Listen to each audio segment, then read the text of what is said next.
கரூரில் 11 கோடி மதிப்புள்ள நிலத்தை மிரட்டி அபகரித்த திமுகவினர் மீது நடவடிக்கை எடுக்க வலியுறுத்தி மாவட்ட காவல்துறை கண்காணிப்பாளரிடம் மக்கள் கட்சித் தலைவர் புகார் அளித்துள்ளார்.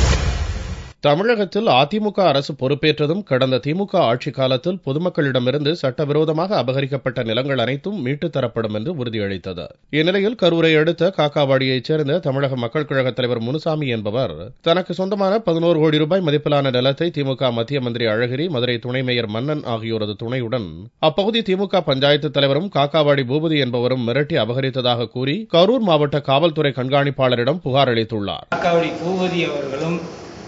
மேயர் மன்னன் அழகிரியுடைய ஆட்களோட சேர்த்து என்னை எதுவும் செய்ய முடியாத பெரிய தலைவராக இருக்கிறதுனால ஒரு பெரிய சதி கும்பலோடு சேர்ந்து ஒரு 11 ஏக்கரை 11 கோடிக்கு மோசடி செய்து. இதனிடையே தமிழகம் முழுவதும் பொதுமக்களிடமிருந்து அபகரிக்கப்பட்ட நிலங்கள் தொடர்பாக விசாரணை நடத்த ஒவ்வொரு மாவட்டத்திலும் தனி காவல் பிரிவு துவக்கப்படும் என்று முதல்வர் ஜெயலலிதா உத்தரவிட்டிருப்பது குறிப்பிடத்தக்கது.